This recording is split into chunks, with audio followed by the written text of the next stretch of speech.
Ali ibn Abi Talib. It is believed that Ali was born 12 or 13 years before the Prophet, peace and blessings be upon him, received revelation.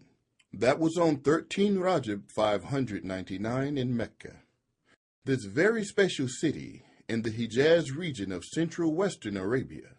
Ali was not only a companion of the Prophet, peace and blessings be upon him, he was also his cousin. Moreover, after he married Fatima Zahra, he became the Prophet's son-in-law. To top it off, he was the first young male to convert to Islam. Ali's father, Abu Talib, was a sheikh of Banu Hashim, which was an important branch of the powerful tribe of the Quraysh.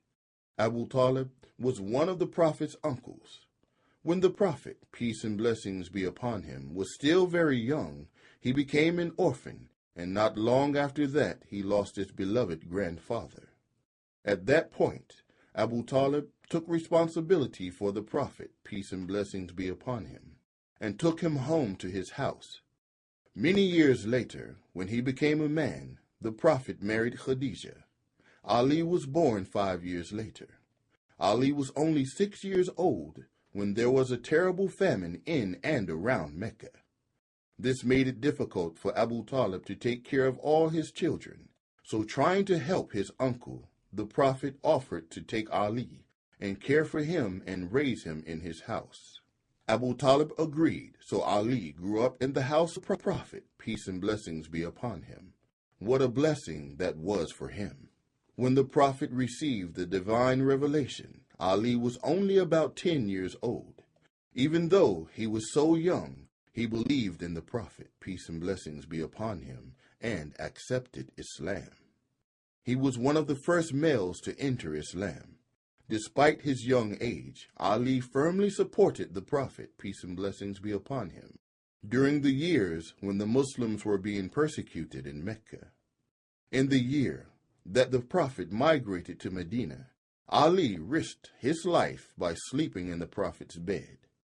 Allah had revealed to the Prophet that some people planned to kill him.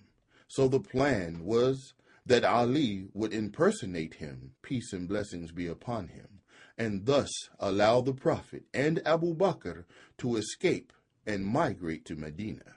Because of his bravery, the evil plan of the Quraysh failed, and the Prophet managed to flee in safety. Ali survived the plot, but risked his life again by staying in Mecca to carry out the Prophet's instructions.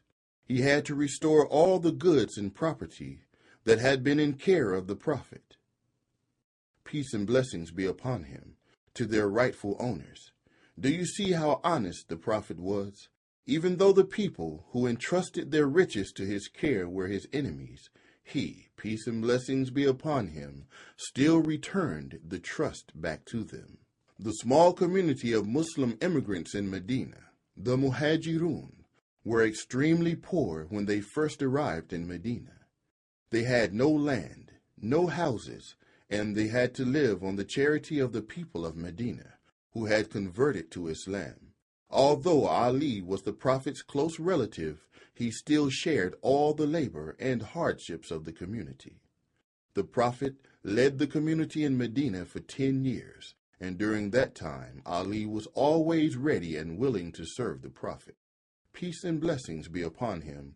In any way he could, he served in the army, led parties of warriors on raids, and carried messages and orders.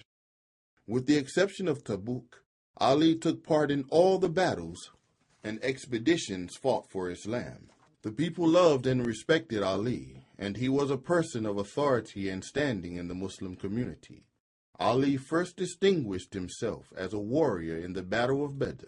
He defeated the Banu Umayyad champion Walid ibn Utbah, as well as many other Meccan soldiers.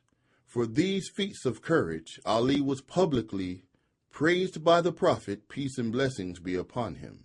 Ali's fighting prowess was well known in the Battle of Ohod, as well as many others, where he made good use of his sword known as Zulfiqar. In the Battle of the Trench, he killed Amr ibn Wud, one of the enemy's greatest heroes. The death of this man was a great calamity for the Meccan army. Ali was assassinated in the year 661.